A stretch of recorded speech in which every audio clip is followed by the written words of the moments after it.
Hi friends, അപ്പം എല്ലാവർക്കും നമസ്കാരം. നമ്മുടെ പുതിയ വീഡിയോയിലേക്ക് എല്ലാവർക്കും സ്വാഗതം.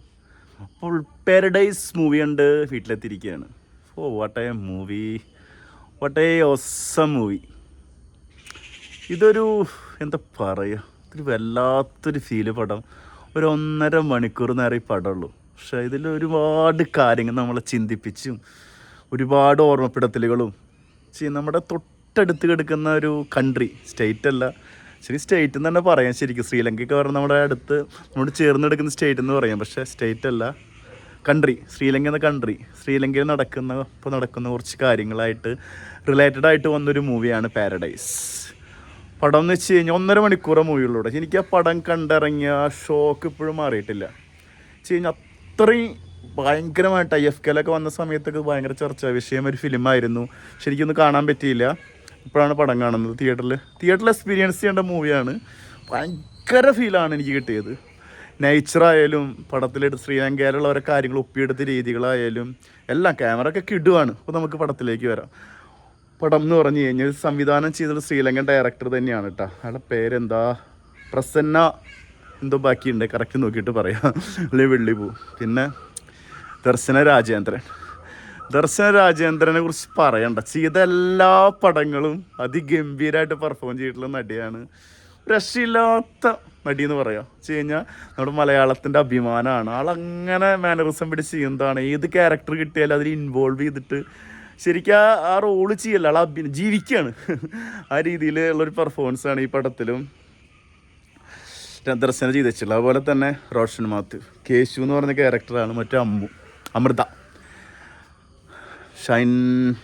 റോഷൻ മാത്യു എന്ന് പറഞ്ഞു കഴിഞ്ഞാൽ ഇപ്പോൾ കുറച്ച് കാലങ്ങളായിട്ട് ഭയങ്കരമായിട്ട് സെലക്റ്റീവായിട്ടും നല്ല സ്ക്രിപ്റ്റൊക്കെ നോക്കി ചെയ്യുന്നൊരു നടനാണ്. നമുക്കറിയാം, പുതിയ നിയമൊരു പടത്തിലാണ് ആളൊരു എൻട്രി. അവിടെ നിന്നോട്ട് പിടിച്ചറിയാൻ പറ്റും. ആൾ ചെയ്ത പടങ്ങളൊക്കെ അത്യാവശ്യം നല്ല സെലക്റ്റീവായിട്ടും നല്ല രീതിയിൽ പെർഫോം ചെയ്യാൻ പറ്റിയ ഏരിയയുള്ള പടങ്ങളൊക്കെയാണ് ആൾ ചെയ്തിട്ടുള്ളത്. അപ്പോൾ ഈ പടത്തിലെന്ന് വെച്ച് കഴിഞ്ഞാൽ ആൾ രക്ഷയില്ലാണ്ട് ചെയ്യുന്നുണ്ട്. അതിഗംഭീരമായിട്ട് അഭിനയിക്കുന്നുണ്ട്. ഒരു IT മേഖലയിലായിട്ട് ജോലി ചെയ്യുന്ന ആളാണ്. അപ്പോൾ അതായിട്ട് ബന്ധപ്പെട്ടിട്ടുള്ള കുറച്ച് കാര്യങ്ങളൊക്കെ ഈ പടത്തിലുണ്ട്. 2 മാനറസ് ഈ പടത്തിൽ വർക്കൗട്ട് ആകുന്നുണ്ട്. അടിപൊളി പെർഫോമൻസാണ് ചെയ്ത് വെച്ചിട്ടുള്ളത്. ഇവർ തമ്മിലുള്ള കോമ്പിനേഷൻ സീനുകൾ കാര്യങ്ങളൊക്കെ വേറെ ലെവലാണ്, രക്ഷയില്ല. അപ്പോൾ പെർഫോമൻസ് വേണ്ടമാക്കി നമുക്ക് പറയാം. മഹേന്ദ്ര പെരേര, ഇയാൾ ഒരു പോലീസ് ഓഫീസർ റോളാണ് ചെയ്യുന്നത്. ഇവർക്ക് പ്രൊട്ടക്ഷനും കാര്യങ്ങളൊക്കെ ആയിട്ട് വരുന്നൊരു സംഭവമാണ്. കഥയിലേക്ക് പോകുമ്പോൾ ഞാൻ ഡീറ്റെയിൽ ആയിട്ട് പറയാം. ഇവർ ശ്രീലങ്കയിലേക്ക് പോവുകയാണ്. 5th വെഡ്ഡിങ് ആനിവേഴ്സറി സെലിബ്രേറ്റ് ചെയ്യാൻ വേണ്ടിയിട്ട് പോവുകയാണ്. ജോബ് സംബന്ധമായിട്ട് കുറച്ച് കാര്യങ്ങളൊക്കെ ഉണ്ട്. അപ്പോൾ അതും കൂടി ഇതിൻ്റെ ഇടയിൽ നടക്കുന്നുണ്ട്. അപ്പോൾ ഇവിടെ ആ സംഭവത്തിനിടയിൽ, യാത്രയ്ക്കിടയിൽ ഇവർക്കൊരു ഇൻസിഡൻറ്റ് സംഭവിക്കുകയാണ്. ആ ഇൻസിഡൻറ്റിൻ്റെ ഭാഗമായിട്ട് സംഭവം നഷ്ടപ്പെട്ടു പോവുകയാണ്. അപ്പോൾ അന്വേഷിക്കാൻ വരുന്നൊരു പോലീസ് ഓഫീസർ റോളാണ്. അയാൾ ശരിക്ക് നമ്മളെ എന്താ പറയുക, അയാൾക്ക് 2 ഇട്ട് കൊടുക്കാനൊക്കെ പറയില്ല, ആ രീതിയിൽ നമ്മളെ വെറുപ്പിക്കുന്നുണ്ട്. അങ്ങനെ രീതിയിൽ പെർഫോം ചെയ്തിട്ടുള്ള പോലീസുകാരൻ. ശ്രീലങ്കൻ വംശജനാണ് ഇയാൾ. ഒരു രക്ഷയില്ലാത്ത ക്യാരക്ടറാണ്.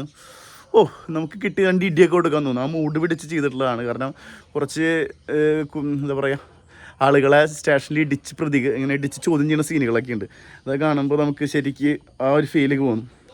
അതൊരു ഗംഭീര സാധനം തന്നെയാണ്. അവർ ശ്യാം ഫെർണാണ്ടോ, ഇവരുടെ ഗൈഡും കാര്യങ്ങളും ഡ്രൈവറൊക്കെ ആയിട്ട് വരുന്ന ചേട്ടൻ ശ്രീലങ്കയിൽ. അതുപോലെ പിന്നെ ഉണ്ടല്ലോ 2-3 ക്യാരക്ടേഴ്സ് ഉണ്ട്. പിന്നെ ഇവരെ റൂം ബോയ് ആയിട്ട് ചെയ്യുന്നൊരു ക്യാരക്ടർ, ആളുടെ പേര് കറക്റ്റ് നോക്കി സെർച്ച് ചെയ്ത് കിട്ടില്ല, അതിലുണ്ട് ആളുടെ ക്യാരക്ടറിന്. അവിടെ സ്റ്റഫിൻ്റെ ഇഷാം ഷംസുദ്ദീനാന്ന് തോന്നുന്നു, സുമിത്തിൽങ്ക, യെസ്. അങ്ങനെ കുറച്ച് ക്യാരക്ടേഴ്സാണ് ഈ പടത്തിൽ വരുന്നുള്ളൂ നമ്മൾ അറിയുന്നത്. ബാക്കി ഇവരാണ് മെയിൻ അറിയുന്നത്. ബാക്കിയൊക്കെ ശ്രീലങ്കക്കാർ തന്നെയാണ്. ശ്രീലങ്കയിലെ പട ഷൂട്ട് ചെയ്യുന്ന ശ്രീലങ്കക്കാർ തന്നെയാണ്. പട സംവിധാനം ചെയ്ത ശ്രീലങ്കക്കാരാണ്. അപ്പോൾ നമ്മൾ കൽക്കി കണ്ടത് ഇന്നലെയാണ്. കൽക്കി കണ്ടിട്ട് മഹാഭാരതമായിട്ട് റിലേറ്റഡ് ആയിട്ടുള്ള കാര്യങ്ങളും AD 1900 ആ കൊല്ലത്തിൽ നടക്കുന്ന കാര്യങ്ങളും 2 കാലഘട്ടങ്ങളെ കൊണ്ടുവന്നിട്ട് കൽക്കി അവതരിക്കുന്നൊരു സിറ്റുവേഷനിൽ എത്തി നിർത്തിയിരിക്കുകയാണ്. അപ്പോൾ ഇതെന്ന് കണ്ടത് രാമായണ റിലേറ്റഡ് ആയിട്ട കഥയാണ്. പടം നടക്കുന്ന ശ്രീലങ്കയിലാണ്. അപ്പോൾ ശ്രീലങ്കൻ ടൂറിസ്റ്റുകൾ അവിടുത്തെ ഹിസ്റ്ററി പ്രൊമോട്ട് ചെയ്യുന്ന രീതികളൊക്കെ ഉണ്ട്. ഓരോ കാണിച്ചിട്ട് ഓരോ അമ്പലങ്ങളും, സീതാദേവി വന്ന സ്ഥലമാണ്, രാവണൻ മോചിപ്പിച്ച സ്ഥലം എന്നൊക്കെ പറഞ്ഞിട്ട് ഒരുപാട് സ്ഥലങ്ങളൊക്കെ ഈ പടത്തിൽ കാണിക്കുന്നുണ്ട്. അതൊക്കെ ഭയങ്കര കണക്റ്റഡായി തോന്നി. ടൂറിസം പ്രൊമോട്ട് ചെയ്യുന്ന സമയത്ത് പിന്നെ സ്ഥലത്ത് വന്ന് ഇന്നാൾ ഇപ്പോൾ കോഴിക്കോട് വന്ന് വാസ്കോട് ഗാമ കപ്പൽ ഇറങ്ങിയ സ്ഥലം എന്ന് പറഞ്ഞ പോലെ അവിടെ നമുക്ക് വലിയൊരു ഹിസ്റ്ററി ഉണ്ടല്ലോ. നമ്മുടെ ഭാരതത്തിൻ്റെ വലിയൊരു ഹിസ്റ്ററിയുടെ ഭാഗമായിട്ട് കിടക്കുന്ന സ്ഥലമാണ് ശ്രീലങ്ക. അപ്പോൾ അതായിട്ട് കുറേ റിലേറ്റഡ് ആയിട്ട് കുറേ കാര്യങ്ങളൊക്കെ കാണിക്കുന്നുണ്ട്. ഇന്നത്തെ ശ്രീലങ്കയുടെ അവസ്ഥ, പെട്രോള് ഗ്യാസൊക്കെ പ്രശ്നങ്ങളായിട്ട് അവിടെ സമരം ചെയ്യുന്ന കാര്യങ്ങളൊക്കെ കാണിക്കുന്നുണ്ട്. അവിടെ സാധാരണക്കാരുടെ അവസ്ഥ വെച്ച് കഴിഞ്ഞാൽ റിബൽ എന്ന് പറയുന്നത് ഇന്നലെ കലിക്കാണ്ട് തന്നെ ഹാങ് ഓവർ പോയിട്ടില്ല. സാധാരണക്കാരുടെ സാധാരണക്കാരെന്ന് വെച്ച് കഴിഞ്ഞാൽ പാവങ്ങളുടെ അവസ്ഥ, അവിടെ പോലീസിൻ്റെ സ്വേച്ഛാധിപത്യ രീതികൾ കാര്യങ്ങളൊക്കെ കാണിക്കുന്നുണ്ട്. എന്നോട് പറയുന്നൊരു ഡയലോഗുണ്ട്, അവിടെ ഒരു മനുഷ്യന് വേണ്ടത് വോട്ട് ചെയ്യാൻ വേണ്ടി മാത്രമാണ്, ഇവനെന്തിനു വെള്ളം വെച്ചാൽ ഒരു വോട്ടിന് മാത്രം അവിടെ വിലയുള്ളൂ എന്ന് പറയുന്നൊരു ഡയലോഗുണ്ട്. അതിപ്പോൾ ഏത് സംസ്ഥാനത്തായാലും നമ്മൾ സാധാ പൗരന്മാരുടെ വോട്ടിന് മാത്രം വിലയുള്ള രീതിയിലേക്ക് മാറിക്കൊണ്ടിരിക്കുന്ന വലിയൊരു ഓർമ്മപ്പെടുത്തൽ അവിടെ ചെയ്യുന്നുണ്ട്. പിന്നെ ക്ലൈമാക്സ് എന്ന് പറഞ്ഞു കഴിഞ്ഞാൽ ഒരു ഗംഭീര സാധനമാണ്. എനിക്കൊന്നും പോകുന്നില്ല, അത് ഒരു തിയേറ്ററിൽ എക്സ്പീരിയൻസ് ചെയ്യേണ്ട സാധനമാണ്. രക്ഷയില്ലാത്തൊരു ക്ലൈമാക്സാണ്, നമ്മൾ ചിന്തിക്കാത്തൊരു ക്ലൈമാക്സ്. പടം 1.5 മണിക്കൂറുള്ള ഈ പടത്തിൽ ശരിക്ക് ആ രീതിയിൽ ഇങ്ങനെ പോയി കഴിഞ്ഞാൽ ക്ലൈമാക്സ് ശരിക്കും നമുക്കത് വേറൊരു ഫീലിലേക്ക് എത്തിക്കും. പിന്നെ ഭയങ്കര നാച്ചുറലി അഭിനയമാണ്. സത്യം പറഞ്ഞു കഴിഞ്ഞാൽ പടം കാണുന്ന സമയത്ത് ഞാനും എൻ്റെ വൈഫും കൂടിയിട്ട് ഇങ്ങനെ 10th വെഡ്ഡിങ് ആനിവേഴ്സറി ആഘോഷിക്കാൻ വേണ്ടി ശ്രീലങ്കയിൽ പോകുന്നു എന്നാണ് എനിക്ക് പടം തുടങ്ങി കുറച്ച് സമയങ്ങൾ തോന്നിയത്. പിന്നെ ഒരു ഇൻസിഡൻ്റായിട്ട് ഭാഗമായിട്ട് ഞാൻ എൻ്റെ ക്യാരക്ടറാകെ മാറുകയാണ്. അവളാണെങ്കിൽ ആ ക്യാരക്ടർ വിട്ടുപിടിക്കുന്നില്ല, അവൾക്ക് അവളുടേതായ ഒരു ലോകം, കുറച്ച് ചിന്തകളും കാര്യങ്ങളൊക്കെ ഉള്ളൊരു കുട്ടിയാണ്. അപ്പോൾ ആ രീതിയിലേക്ക് പോകുന്നു. അപ്പോൾ അവിടെ ഉണ്ടാകുന്നൊരു ഇൻസിഡൻറ്റ് പിന്നെ ഞാൻ വിട്ട് ആ ഒരു ക്യാരക്ടർ ആദ്യം ഞാൻ പിടിച്ചത്, പിന്നെ ഞാൻ മാറി. അപ്പോൾ അതായിട്ട് ഭയങ്കര റിലേറ്റഡായിട്ട് നമുക്ക് തോന്നും. പിന്നെ ക്ലൈമാക്സിൻ്റെ സംഭവം നടക്കുന്ന ഇൻസിഡൻറ്റ് കാര്യങ്ങളൊക്കെ ഭയങ്കരമാണ്. ഈ പടം എന്ന് വെച്ച് കഴിഞ്ഞാൽ ഇതെല്ലാവർക്കും 100% ഇഷ്ടപ്പെടണമെന്നൊന്നുമില്ല. പക്ഷേ സിനിമ ഇഷ്ടപ്പെടുന്ന ആളുകൾ അതുപോലെ ഈ സിനിമ എൻജോയ് ചെയ്യാൻ പറ്റിയ റിയാലിറ്റി സംഭവങ്ങൾ കൊണ്ടുവരുന്ന ഒരുപാട് പടങ്ങൾ നമ്മൾ കണ്ടിട്ടുണ്ട്. അങ്ങനെ രീതിയിലേക്ക് എൻജോയ് ചെയ്യാൻ പറ്റിയ ആളുകളാണ് ഈ പടം മസ്റ്റ് വാച്ച് ഇൻ തിയേറ്ററിൽ തന്നെ ആസ്വദിക്കണം.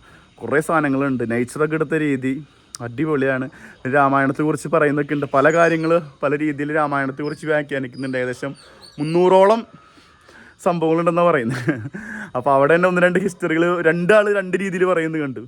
അപ്പോൾ അതൊക്കെ ഒരുപാട് കാര്യങ്ങൾ പറയുന്നുണ്ട്. ശരിക്ക് ഇത് രാമായണമായിട്ട് നമ്മൾ റിലേറ്റ് ചെയ്യുന്ന സമയത്ത് ഈ പടത്തിലെ കഥയും കുറേ കാര്യങ്ങൾ കണക്റ്റഡ് ആണ്. വെച്ച് കഴിഞ്ഞാൽ ഇതിലോരോ ക്യാരക്ടർ അവസാനം സംഭവിക്കുന്ന ഇൻസിഡൻ്റ് എല്ലാം ലങ്കയിലാണ്. അതൊക്കെ നടക്കുന്ന കാര്യങ്ങളൊക്കെ ഈ ഫിലിമായിട്ട് കുറേ കണക്റ്റഡ് ആണ്. അതിലേക്കൊന്നും ഡീറ്റെയിൽ ആയിട്ട് പോകുന്നില്ല. It's A must watch in theatre. ആ രീതിയിൽ എൻജോയ് ചെയ്യാൻ പറ്റിയ ആളുകൾക്ക് മാത്രം കാണാൻ ഇഷ്ടപ്പെട്ട ഒരു പടമാണ് കേട്ടോ. കാരണം നാളെ ഈ പടം പോയി കണ്ടിട്ട് എനിക്ക് ഇഷ്ടപ്പെട്ടില്ല എന്ന് പറയരുത്. ആ രീതിയിലുള്ളൊരു പടമാണ്, ഭയങ്കര ഫീൽ ചെയ്യുന്നൊരു പടമാണ്. വെച്ച് കഴിഞ്ഞാൽ നമ്മൾ ചിന്തിക്കേണ്ട കുറേ കാര്യങ്ങൾ, നമ്മുടെ മനസ്സ്, പൊളിറ്റിക്സ്, ഈവൻ പല കാര്യങ്ങളൊക്കെ കൊണ്ടുവന്നുള്ളത് ശ്രീലങ്കയിൽ തന്നെ നമുക്ക് രാമായണമായിട്ട് ഭയങ്കര കണക്റ്റഡ് ആണ് ലങ്ക. അപ്പോൾ അവിടെ പറഞ്ഞ കാര്യങ്ങൾ അത് നമ്മുടെ നാട്ടിലേക്ക് വരുന്ന കാര്യങ്ങൾ, നമ്മളവിടെ ചെന്ന് ഉണ്ടാവുന്ന ഇൻസിഡൻസും കുറേ കാര്യങ്ങൾ ഓരോ പേഴ്സണാലിറ്റി ഓരോ ക്യാരക്ടറൈസായിട്ട് കണക്റ്റായി നോക്കുകയാണെങ്കിൽ ശരിക്കും നമ്മളെ ഈ കൽക്കിയിലൊക്കെ പറയുന്ന പോലെ കുറേ സംഭവങ്ങൾ ഇതിലും വരുന്നുണ്ട്.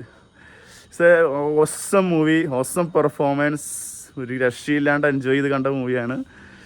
1.5 മണിക്കൂർ നേരം നമ്മൾ ആ മൂഡിലിരുന്ന് കാണാൻ പറ്റുകയാണെങ്കിൽ നമുക്ക് ശരിക്കും എൻജോയ് ചെയ്യാം.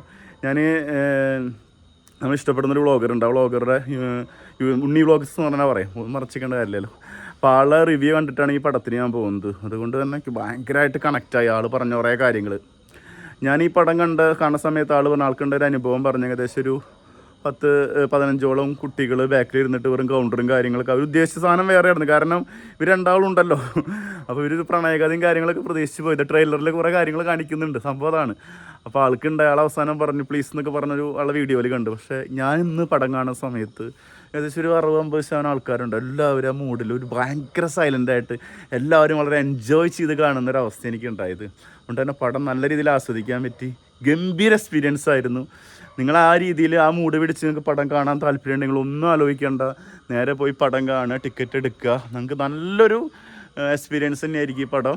ഓക്കെ, അപ്പോൾ എനിക്ക് ഫീൽ ചെയ്ത കുറച്ച് കാര്യങ്ങളാണ് ഞാൻ ഈ വീഡിയോയിൽ ഷെയർ ചെയ്ത്. വീഡിയോ ഇഷ്ടപ്പെട്ട എല്ലാവരും ലൈക്ക് ചെയ്യുക, ഷെയർ ചെയ്യുക, സബ്സ്ക്രൈബ് ചെയ്യുക. അടുത്തൊരു വീഡിയോ ആയിട്ട് വീണ്ടും വരാം. Okay, by.